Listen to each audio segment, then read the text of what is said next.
کیا نکلے اور آپ کے شاگرد بھی تھے آپ کے ساتھ، تو وہاں بہلول ملے۔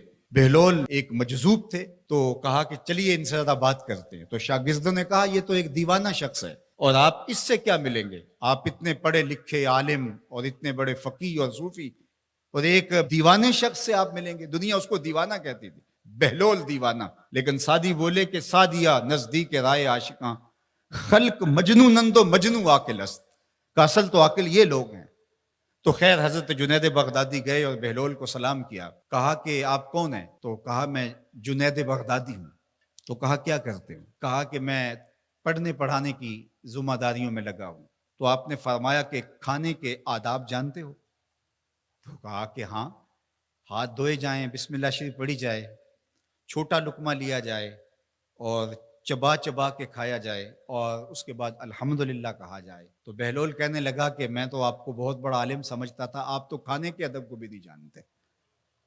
اور اپنا کپڑا اٹھایا، جھاڑا اور ایک جانب چل دیے۔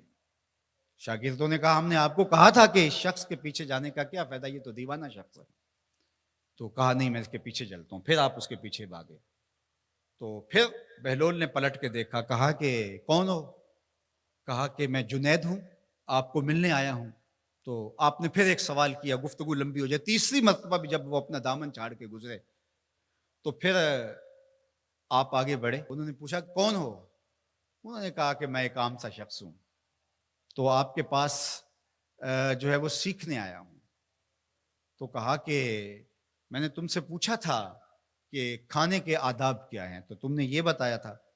کہا جی میں نے تو یہی پڑھا ہے اور میں نے یہی بتایا ہے۔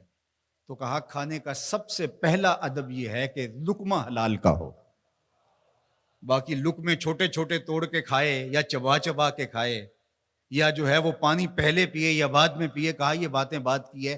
سب سے پہلا ادب کھانے کا یہ ہے کہ لقمہ طیب ہو، لقمہ طاہر ہو، لقمہ پاکیزہ ہو۔ اللہ اکبر۔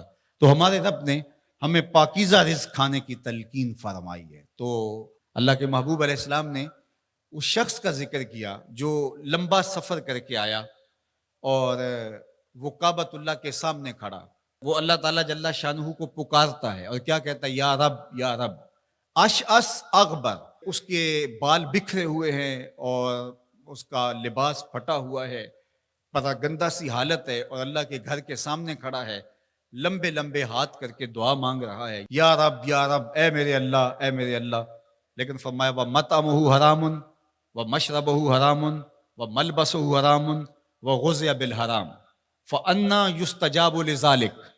فرمایا کہ اس نے جو کھایا ہے وہ حرام کا ہے، اس نے جو پیا ہے وہ حرام کا ہے، اس نے جو لباس پہنا ہے وہ حرام کا ہے۔ فرمایا اس کو جو غذا دی گئی ہے وہ غذا حرام کے مال سے اسے حاصل ہوئی تھی۔ فرمایا فَأَنَّىٰ يُسْتَجَابُ لِذَٰلِكَ۔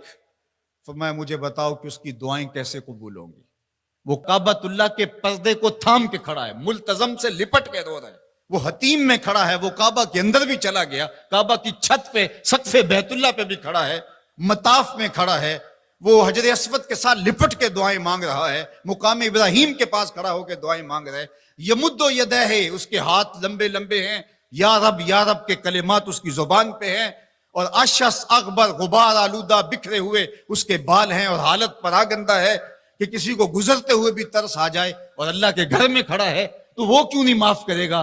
لیکن فرمایا مطعمہ حرام ومشربہ حرام وملبسہ حرام وغذی بالحرام، اس کا کھانا پینا لباس اور غذا حرام کی تھی۔ فأنا یستجاب لذالک، اس کی دعائیں کیسے قبول ہوں گی؟